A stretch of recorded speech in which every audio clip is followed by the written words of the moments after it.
We were both interested in the farming activities. We saw possibilities in Slovakia. Farm was too small for the two of us to continue, but we both wanted a little bit more adventure. And, Okay. I think in the first season, the people would have thought of us, They're crazy.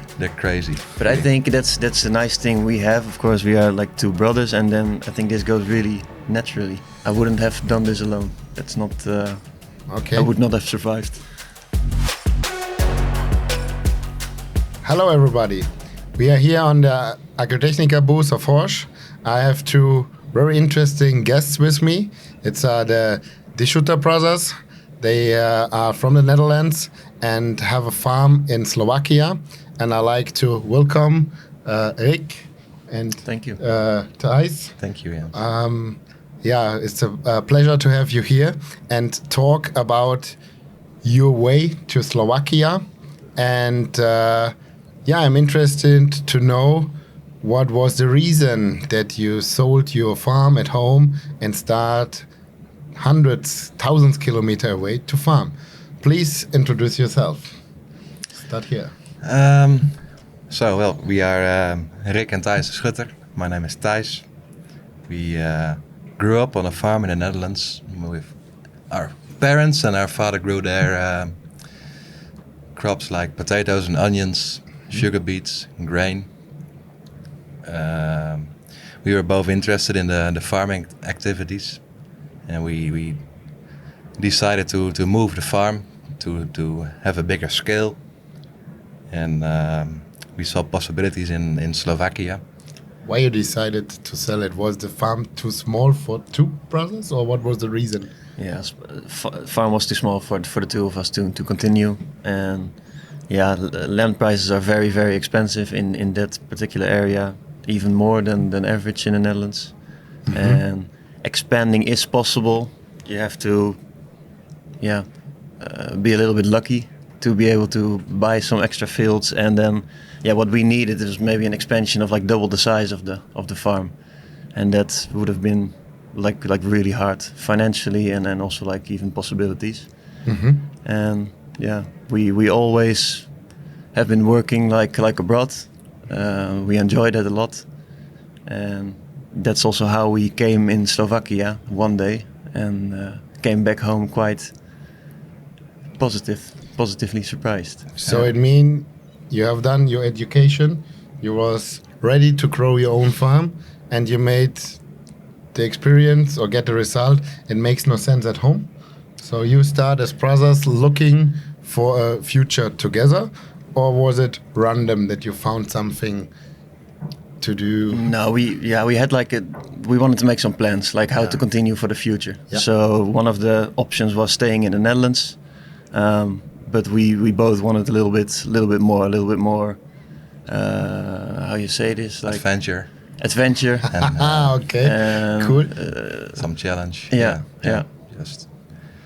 So you have been open to see more than the own yard and the own village, and you have seen there are possibilities. Yeah. And you accepted the challenge. Yeah, exactly. Yeah. We've also not been only looking into Slovakia. We first were like 1.5 years looking in Denmark.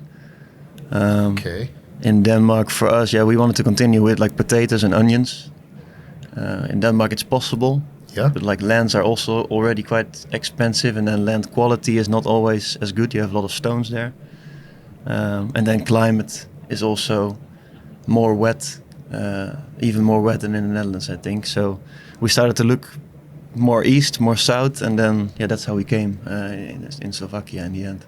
Okay, and what was the reason for Slovakia? The climate, or the prices, or the possibility to get land? What was the biggest reason on it? The climate can be quite extreme in Slovakia, like hot in the summer and dry. We are lucky to have irrigation on our farm, which works quite well for us, especially in the more intensive crops. So you have irrigation in your farm. I think it's interesting to introduce now a little bit to your farm. So you told me you have had onions and potatoes at home, and it's not so common in Slovakia for as well. So tell a little bit about your farm size, crops, irrigation. We already heard about it.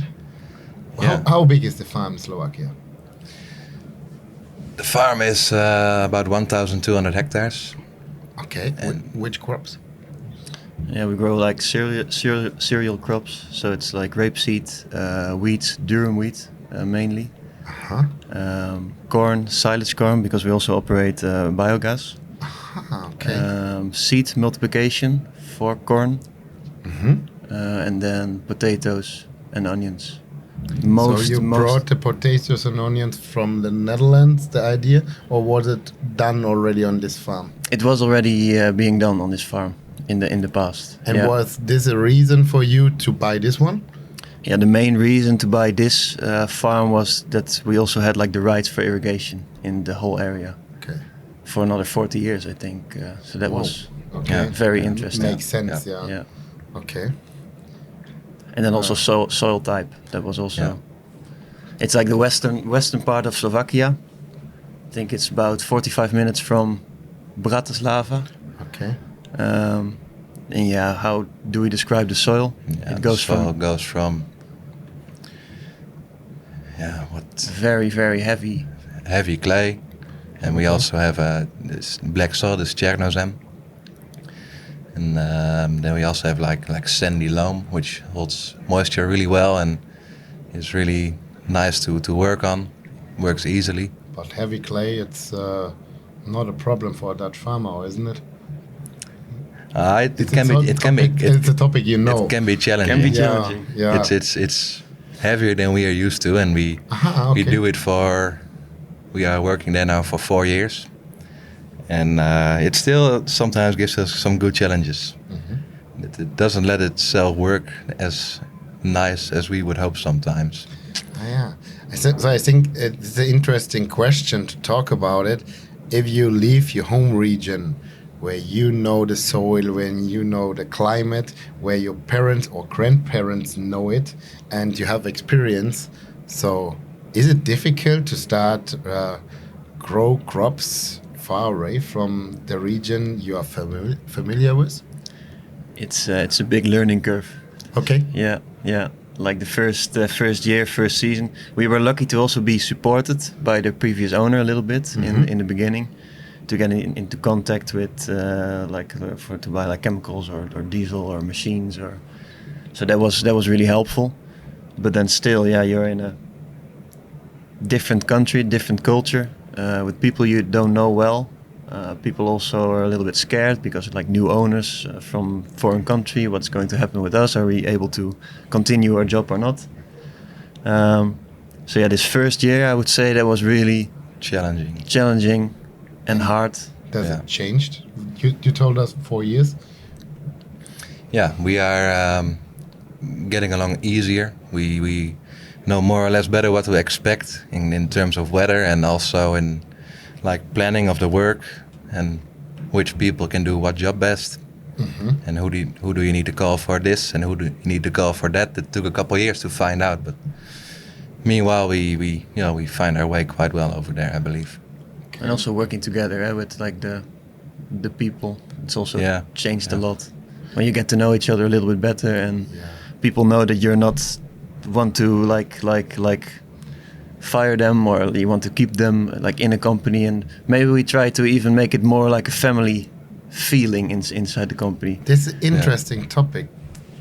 I think tell us a little bit, how does it happen? If you are the unknown, the Dutch people in Slovakia, how was the feeling from the village people, from your employees?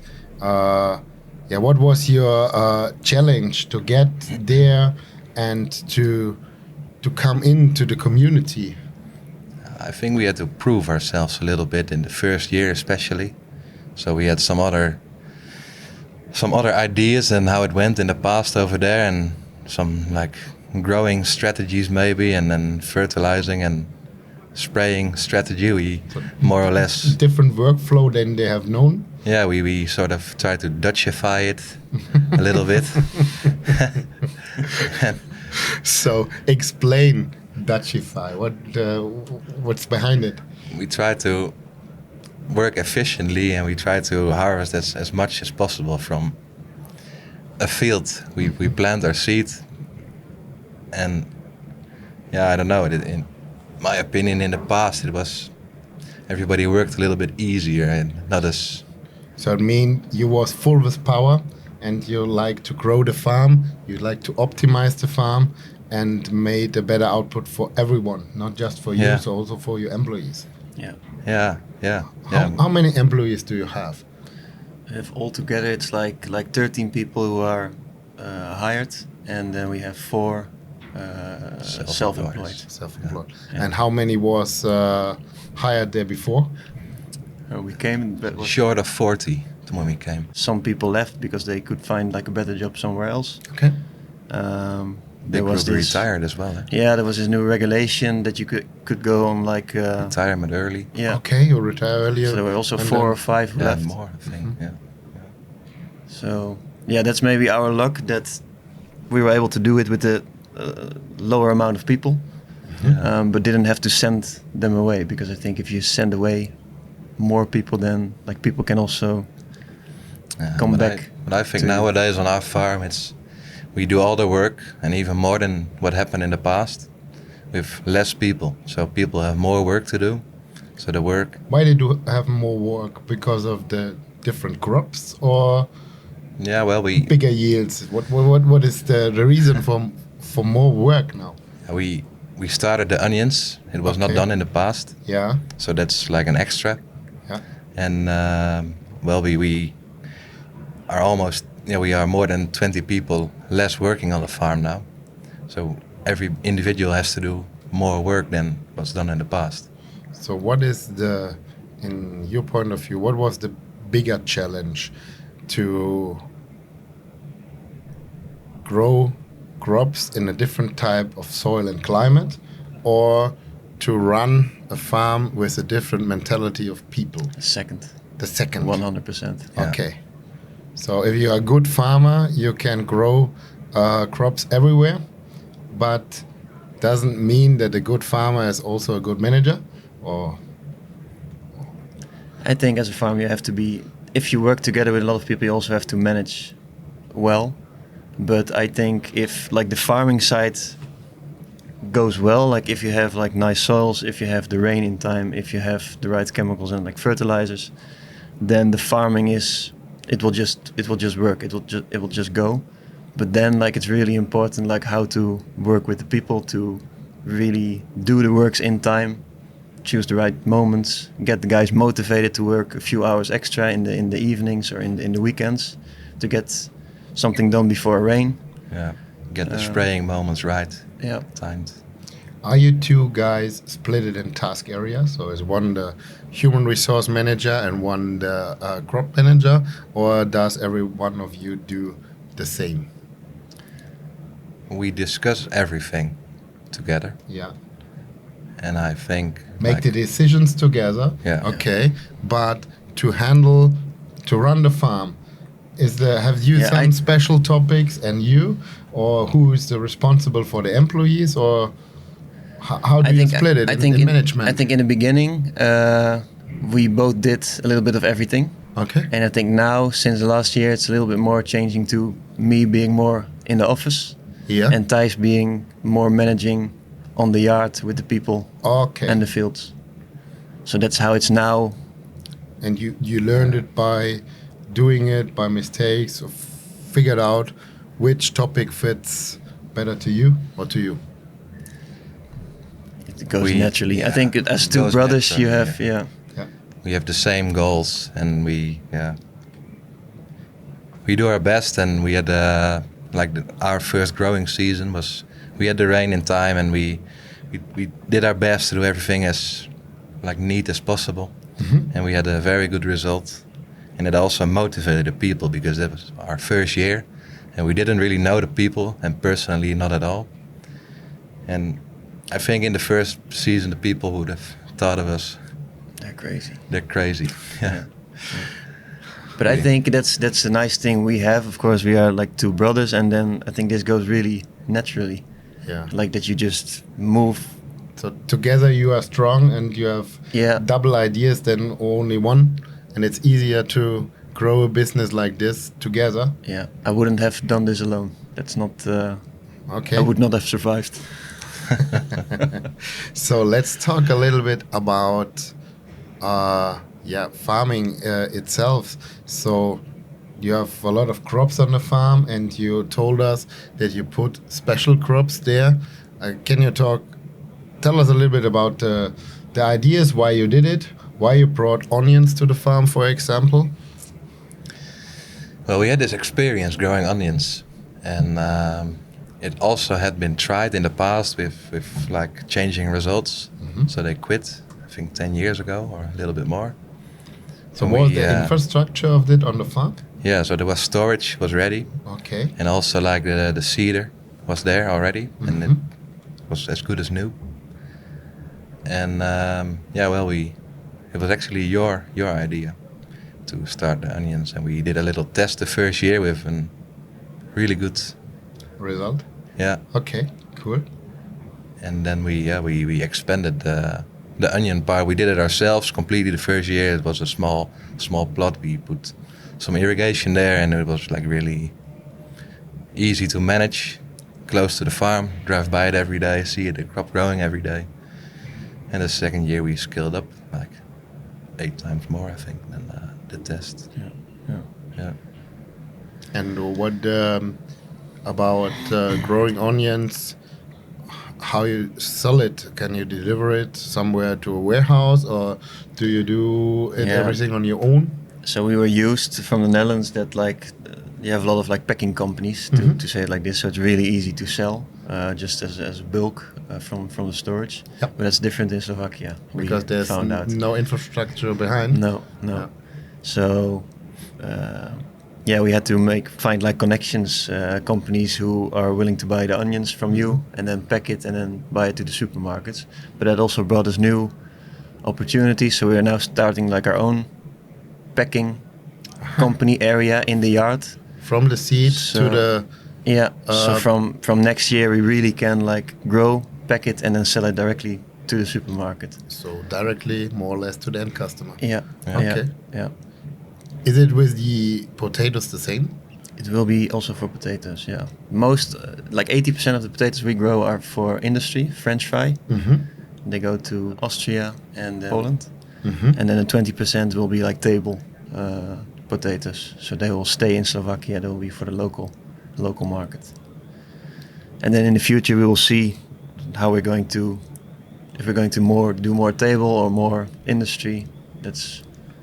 Have to see how the markets will... So are the potatoes and onions your main business, or is the cereals your main business? Well, in form of turnover, I think the potato onions is the main business, and in terms of like area, is the grains are like 80%. So would be just a small area available from soil quality, for example, for grow onions and potatoes, or is the demand not so big? The demand is not big enough at the moment. We are not able to.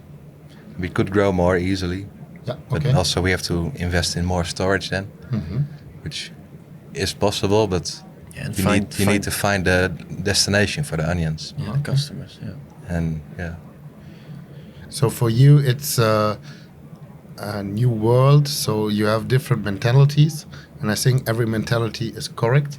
And you need to find out how we have to be together. So it's new. We have to learn how to work with this. Yeah. Because you cannot change like a culture and it makes no sense. It makes no sense. No. So that's like we have to learn how to accept this or work differently. And how are you accepted by the people over there? We have no problems that I'm aware of with anybody of the local people. Oh, that's cool. I think we are. Of course, there would have been some people when we came there. They don't know us. They see us as foreigners and what's going to happen. But I think it turned out quite well. People wave and don't turn their friendly. Friendly. Yeah. Nobody turns their neck to us when we drive by or Okay. And we also try to do our best. Like we do some like sponsoring for the football club in our village and help them, but like with some machines if necessary. Or so we tried really to help out each other, and I think that's also what really works well. Yeah. We're talking now in English. You are in Slovakia. You're the Dutch people in Slovakia. Which is your business language over there? Are you able to speak Slovakian? Understanding goes easier than speaking, Okay. but we can have like farm conversations. After 3 years it works. So you tried to learn this language. Yeah, absolutely. Yeah. And you think it's necessary to be Yeah. a good boss, or doesn't matter? Yeah, you have to, You have to. because people work for us and we want them to do their best they can. Yeah, we And have to if they- communicate with them, Yeah. and they are not going to learn Dutch, No. so we have to learn their language Yeah. to communicate. So Yeah. that's really important, and I think also for yourself, because it's so easy when you know the language to just step into a conversation, and that also brings like a bigger bond, I think, between you and your Oh yeah. colleagues. People see you do your best to like get into the culture a little bit and see. But And then they agree to do their best in the daily business to Yeah. push your crops, to push your yields, because you all together will have the benefit of the result. Yeah, I Yeah, think yeah. that's And every now and then we ask quite a lot from our people, like in harvest time or in irrigation when it's really hot and we have to go. Yeah. Then yeah, the people have to be like motivated, and if they would hate us, they wouldn't care about anything and how it goes or how it grows. So we are, yeah. I think. And I do really like the guys that we are working with now. Just I like how they work, and yeah, of course, there's always like improvements still. What can be done different? But I really like how they really do their best for us. That's So it really doesn't. nice to see. It doesn't matter now in your team that you're from different countries. So you're working for one goal together. Yeah, I don't have the feeling anymore that it's. I think they're happy, and yeah. So you're farmers, two farmers together, and that's it. yeah. Okay. And you have told me you have taken some machines from the farm and some from at home. Was it necessary to replace a lot of machines, or can you use everything of this? Yeah, we had to. Of course, you take over like machines which are being used.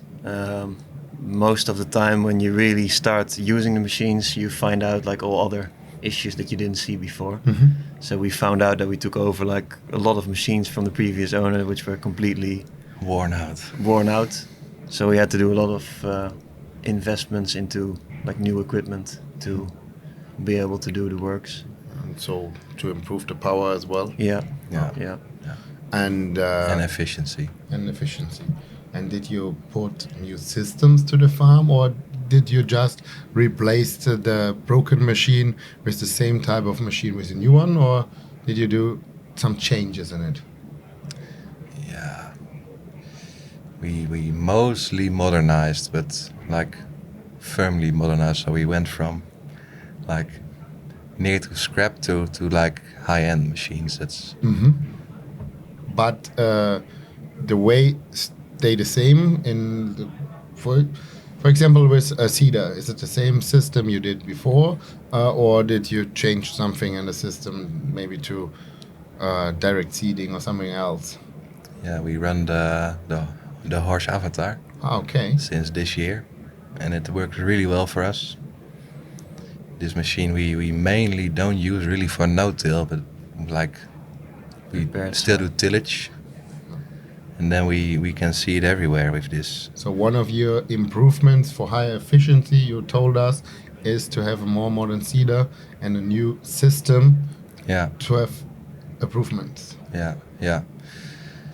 We are always, of not always, but we can have still really dry October and Yeah. September months, and with this Avatar machine, we even in soil where tillage has been done, we are always able to get the seed into the moisture.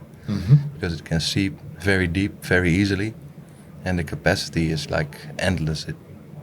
And was this a topic you have known before, or you need to learn in this 4 years? Because you told us you started 4 years ago, and now you changed the equipment. Did you change it because it was broken, or because you need to get knowledge for the decision, to make the decision about soil, climate? Yeah, we took a machine from the Netherlands for seeding, and the seeding quality was okay, but capacity was low, and also in when it would become very dry, and we would have a very bad germination of the wheat in this case. And we had a demonstration in our first year from this Avatar, and we were really surprised in what this machine can do, and we Got the best yield in this field. got the best yield in this field with the Avatar seeded, and and it was not the best soil where we used this demonstration. So we were quite convinced, and even now our agronomist gets phone calls from neighbors, and they're asking what kind of type of seeder do you have, because your wheat is looking outstanding at the moment. Okay. We also had this dry month again, and our wheat is just, it's there, and it's all, everything is coming. So we talk now about new region, new people, new climate, renew machines. What do you think was the most challenging topic, or the topic which pushed you the strongest? So that's what would it be? I think the most difficult part for us was the part where you don't have really like the grip for yourself. So like everything what's happening in the office in the beginning, it's happening in a different language. We don't know this language. Certifications. We were behind on almost everything. Who do you need to call? Yeah. Who is speaking English? Who can do this certification? Where do I find the people? And are the people real? Or are we being sent invoices that we are paying lots of money and nothing is happening? What's That's maybe the beginning. You maybe don't expect this because you're used to having your own farm in the Netherlands before, where you just do the farming and everything. You know everything, like the bookkeeping and when we came there, it was like we wanted to farm, but what we of course did expect that it all. So it would be some like more office work, but like hell break loose when we opened the door there. So the challenge was not to get the new climate and the new soil and a good yield. That was not the biggest challenge. In the first year, it was not. There was the management behind to get there familiar with the rules, with the language. Yeah. So to get like some stability, because in the beginning it was just like papers were coming from all sides, and companies were coming telling us that we had to do new certification on this, or the strangest things came up, and then you also have to make a decision like, do we need this? Are we going to do it? With who are we going to do this? Do we believe this? Yeah. Okay. Yeah. Yeah. Because also a lot of people just come and they just say like, I did these works a month ago. You still have to pay me for it. And we didn't know. So you're told there was a lot of invoices and topics to pay. What do you think was the biggest mistake you made in that time?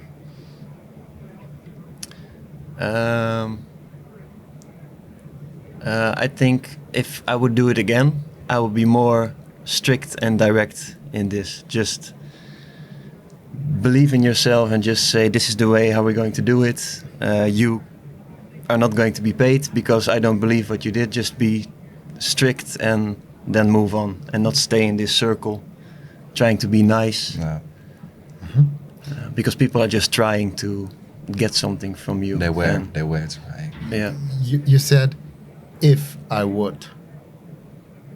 So what's your opinion? Would you do it again, or say, no, would be better to stay at home? I would do it again. Okay. Yeah. I would do it different, I think, Yeah. especially in the beginning, because you learned from it, but I would do it again. Yeah. Yeah. Okay. What was your main challenge the last 4 years? Yeah, well, the company was not really healthy financially when we took it over. Mm-hmm. And it was like we had to prove ourselves, and we couldn't afford like big mistakes or big misses. So I think for me, the most pressure was don't screw this up. Okay. That was, I think the biggest problem that we had in the first season was we do this like seed corn production, Mm-hmm. and we took over the harvest from the previous owner. And during the season, like crops looked really nice, and then we had like an incredibly dry hot. end of the summer and with a high temperature, and the seed production for corn was completely, we didn't harvest nothing. And it's a very expensive crop, and the previous owner decided to do like 300 hectares, so 1/4 of the total farm with this crop, and we harvested nothing from that. And that was a big pain at that moment, because we put a lot of money into that, and there came nothing back. And then from that year we also decided like we cannot take this risk anymore, so we lower this amount on this crop, because we don't know enough about it, and the risk, we cannot take this risk one more time. Okay. And what are your ideas for the future? How to, which direction should run your farm? I think what I would like to do first now is to, of course, like when we have like this packing running, then we have like our own, we can do everything in our yard. We have like we can grow, we can store, we can pack. So that will be then done. Then we have to find the customers, but I think that will work. Next thing I would like to do is to improve like irrigation. That would be, I think, the biggest improvement we can do now. We do a lot with hose reels still. Mm-hmm.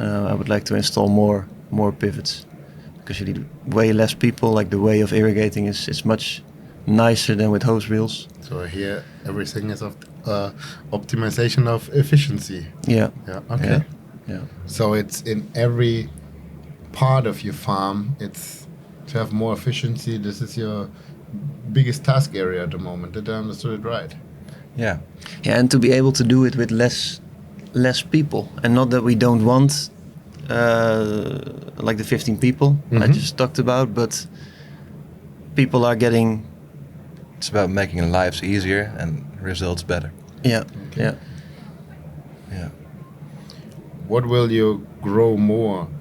The new crops or more hectares? What's your goal? To grow the farm bigger, or to grow the business with packing and Both. Yeah. And If you is there ask me. potential in Slovakia? The potential to grow is limited, especially in our region, where there is also competition everywhere. Where the soil is good, is competition for soil. Can you imagine? So you have to find a way to gain some hectares, and then we found a way this year to expand, and I think we will grow into more potatoes, and also more grain, but we will Okay. And if you look back together to the challenges of the last years, what is the topic you are the most proud of?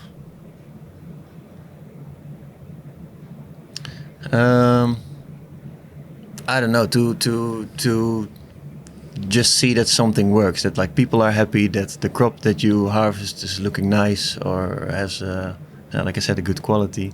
That's where you do it all for.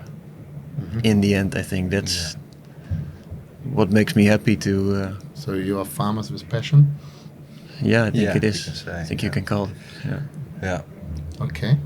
Yeah, makes me proud is, I think, on the end of the season, when like the rotation of seeding until harvest is done, and we've done it with our people, and the results are there, and we can be proud of the results. That's what makes me proud to see like our guys, and they know the season is done and everybody's happy. That's like a really good feeling for me. Okay. Yeah. Yeah, it's super interesting to talk to you about the topic, make farming in a different country. So thank you for your time. I think we could stay here for hours and talk about this topic because it's very interesting. But your topic for today is to see the exhibition. And thank you for your time. Thank you for being here. Not a problem. Thank you for inviting us. Thank you for inviting us. Yeah. You're welcome.